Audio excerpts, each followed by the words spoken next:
لیکن ایک حالت ایسی آئی تھی، صلح حدیبیہ کا موقع ہے، یعنی حضور پاک صلی اللہ علیہ وسلم تقریباً 1400 صحابہ کو لے کر عمرہ کے لیے نکلے تھے۔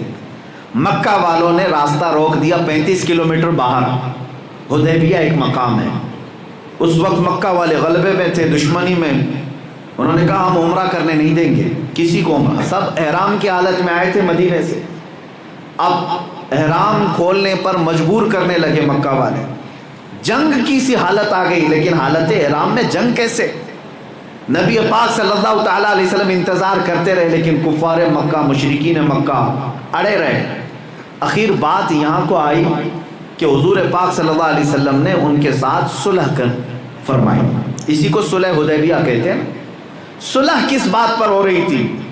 بظاہر دیکھنے کو ایسا لگتا تھا کہ جھک کر کے صلح ہو رہی ہے، یعنی مکہ والوں کی ہر بات مان لی جا رہی تھی۔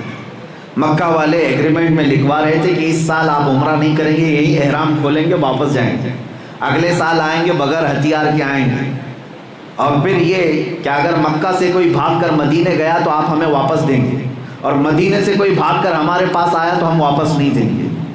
بہت ساری ایگریمنٹ اس میں لکھوائی، سب کو حضور نے مان لیا، سب کو مان لیا۔ لیکن یہ حالت ایسی تھی کہ حضرت عمر بھی اس میں موجود ہیں، بڑے بڑے صحابہ بھی۔ جب یہ ایگریمنٹ سائن ہو رہا تھا تو حضرت عمر کھڑے ہو گئے، کہا یا رسول اللہ صلی اللہ علیہ وسلم، کیا ہم طاقت میں کم ہیں؟ کیا ہم حق پر نہیں ہیں؟ کیوں ان کمینوں سے ہم جھک کر کے صلح کریں؟ آپ اجازت دیں ہم ان سے جنگ کریں گے، کیونکہ جنگ بدر بھی ہو چکی ہے، جنگ احد بھی ہو چکی ہے، جنگ خندق بھی ہو چکی ہے، ساری جنگوں کا تجربہ ہے صحابہ کے پاس۔ یہ سن 6 ہجری میں ہو رہی ہے حدیبیہ کی جو صلح ہے۔ حضرت عمر جنگ کی خواہش کر رہے تھے، حضور نے فرمایا عمر میری جو آنکھیں دیکھ رہی وہ تم نہیں دیکھ رہے۔ لیکن حضرت عمر ابھی بھی مطمئن نہیں، اٹھے، صحابہ کو پکڑ کر کے سمجھانے لگے، چلو حضور کے پاس جا کر کہتے ہیں صلح نہ کریں، ہمیں جنگ کی اجازت دیں، ہم ان کے چھکے اڑائیں، ہم ان کے پرخچے اڑائیں مکہ والوں کے، یہ جتنا حضور پاک صلی اللہ تعالیٰ علیہ وسلم کے خلاف کھڑے ہیں۔ حضرت عمر کئی صحابہ کے پاس جا کر کہہ رہے تھے اب سنو۔ حضرت ابوبکر صدیق کے پاس آئے، کہا ابوبکر آپ کو پتہ ہے رسول اللہ کیا کر رہے ہیں؟ حضرت ابوبکر نے کہا ہاں صلح کر رہے ہیں۔ کہا جائیے آپ سمجھائیں، آپ عرض کریں حضور پاک صلی اللہ علیہ وسلم کی بارگاہ میں، آپ کی بات رد نہیں ہوتی، آپ عرض کریں کہ جنگ کی اجازت دے دی جائے، اس لیے کہ یہ صلح آپ کے وقت مناسب نہیں ہے۔ حضرت ابوبکر گھوم کر کے ان کے کندھے پکڑتے اور کہتے ہیں الزم غرضک یا عمر، اے عمر اپنی اوقات میں رہ کر کے بات کر، اس لیے کہ یہ فیصلہ کسی ایسے ویسے کا نہیں، اللہ کے رسول کا۔ حضرت عمر کہتے ہیں اس وقت مجھے ہوش آ گیا کہ ایمان اسی کا نام ہے، ایمان اسی کا نام ہے، چاہے ظاہراً فائدہ دکھتا ہو کہ نہیں دکھتا ہو، فرمان رسول پر اپنی گردن جھکا لینا یہ ایمان ہے۔ یہ نہ دیکھو کہ ابھی فائدہ دکھ رہا ہے کہ نہیں دکھ رہا ہے، میرے مصطفیٰ نے فرمایا تو ہوگا۔ یہ حضرت ابوبکر صدیق کا ایمان تھا، یہ کمال ایمان کو جو پہنچے۔ عزیزان گرامی وقار، انہی کے متعلق میں یہ ابھی حدیث کی مصداق یہی حضرت ابوبکر جو میں نے حدیث پڑھی، لا یؤمن احدکم حتی یکون ہواہ تبعا لما جئت بہ، اس وقت تک تم مومن پورے نہیں ہو سکتے جب تک اپنی خواہشات کو میری مرضی کے مطابق نہیں کرتے۔ یہ حضرت ابوبکر صدیق ہیں، جانتے ہو نبی پاک صلی اللہ تعالیٰ علیہ وسلم کی بارگاہ میں ہر چیز کی اپنی انہوں نے نہیں لٹائی، اپنے مال، اپنے دولت، اپنے جائیداد، اپنے عزیز و اقارب، سب کچھ حضور پاک صلی اللہ تعالیٰ علیہ وسلم پر وار دیا تھا۔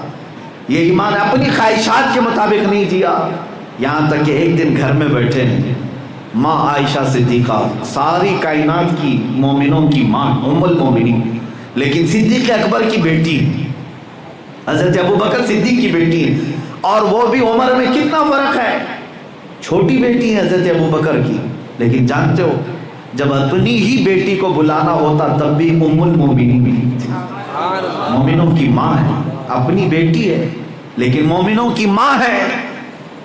دسترخوان پر بیٹھے ہوئے حضرت ابوبکر صدیق حضرت عائشہ سے پوچھنے لگے، اے عائشہ تم نے میرے رسول مصطفیٰ کریم صلی اللہ علیہ وسلم کے ساتھ زندگی گزاری ہے، جب تمہارے گھر پر دسترخوان بچھتا تھا حضور کے ساتھ، تو ذرا اس دسترخوان کی کیفیت بھی مجھے بتاؤ کہ حضور کیسے کھاتے تھے۔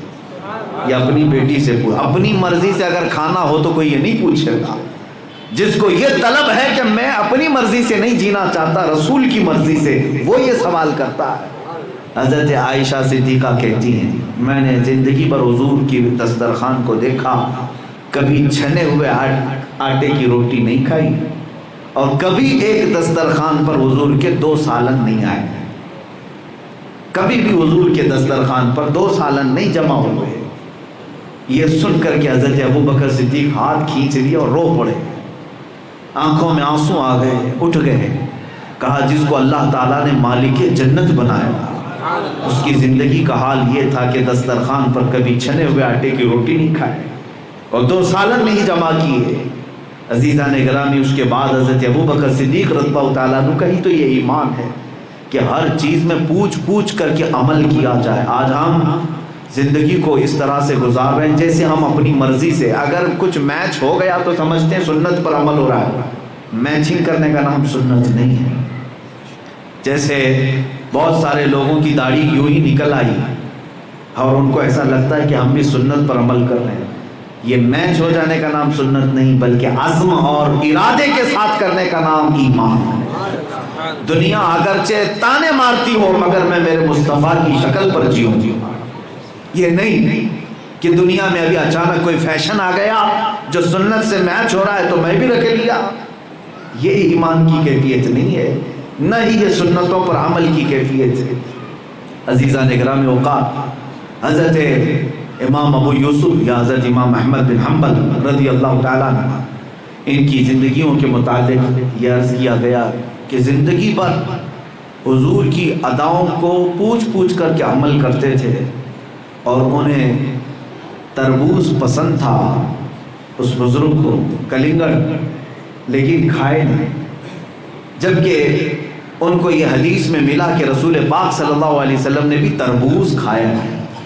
ان کے شاگردوں نے پوچھا کہ حضور جب آپ کو پتہ ہے حضور نے کھایا ہے تو کھاتے کیوں نہیں آپ؟ کہتے ہیں اب تک میں وہ طریقہ تلاش کر رہا ہوں حضور نے کتنے ٹکڑے کر کے کھائے تھے، کھاؤں بھی تو اس انداز سے کھاؤں جیسے میرے مصطفیٰ نے کہا۔ یہ ہے ایمان، اپنی مرضی سے نہ جیو، اپنی مرضی سے نہ جیو۔ نبی پاک صلی اللہ تعالیٰ علیہ وسلم کا فرمان آ جائے تو اپنی خواہشات کو حضور کے حوالے کر دو۔ بظاہر دنیا میں ایسا لگتا ہے کہ مجھے میری خواہشات چھوڑنے پر بہت کچھ قربانیاں دینی پڑے گی، کوئی قربانی نہیں، راحت ہی راحت ہے، عزت ہی عزت ہے۔ قرآن کہتا ہے وَلِلَّهِ الْعِزَّةُ وَلِرَسُولِهِ وَلِلْمُؤْمِنِينَ، عزت تو اللہ کے پاس ہے، رسول کے پاس ہے اور مومنوں کے لیے۔ اگر تم نے دنیاوی ڈھنگ کو اور ان کے فیشن کو چھوڑ کر کے اپنے آپ میں یہ محسوس کیا کہ نہیں میں کٹا ہوا ہوں دنیا سے، تو یہ شیطانی وسوسہ ہے، یہ شیطانی وسوسہ ہے۔ حقیقت میں تم عزت کی طرف بڑھ رہے ہو، حقیقت میں تم عزت کی طرف بڑھ رہے ہو۔ عزیزان گرامی، میں آپ کو چیلنج کے ساتھ کہتا ہوں 1000 پاؤڈر، میک اپ، لالی سب لگا لو، 40 سال ڈھل جانے دو، پھر دیکھتے ہیں تمہاری جوانی کتنی رہتی ہے، تمہارا شباب، تمہاری خوبصورتی ڈھلتی چلی جاتی ہے۔ گلیمر کی دنیا کو تو ہم نے دیکھا ہے، بالی ووڈ ہو کہ ہالی ووڈ ہو، اور اس کے پیچھے بھاگنے والے جوانوں کو بھی دیکھا ہے۔ آج ان کا ہیرو کوئی اور ہے، تھوڑے دنوں کے بعد بدل جائے گا، کوئی اور ہوگا۔ جوانی ختم ہوئی، چہرے کا غازہ اڑنے لگا تو کسی دوسرے کو پسند کرنا شروع کیا۔ لیکن کیا کبھی آپ نے غور نہیں کیا میرے مصطفیٰ کریم صلی اللہ تعالیٰ علیہ وسلم کے جو غلام ہوتے ہیں ان علماء میں ہم نے دیکھا ہے وہ جتنے بوڑھے ہوتے ہیں اتنی عزت بڑھتی چلی جاتی ہے، عزت بڑھتی چلی جاتی ہے۔ میں نے دنیاوی معاملات میں دیکھا ہے، دنیا داروں میں سے اگر کوئی بوڑھا ہو گیا تو لوگ محفلوں میں سے اسے الگ رکھنے لگتے ہیں، بابا جی ابھی تمہارا کیا کام ہے، ادھر بیٹھو ہم تھوڑے سے ڈسکس کر لیں گے۔ بوڑھے باپ کو تو باہر بٹھا دیا جاتا ہے، اسے مین چیزوں میں نہیں شریک کرتے۔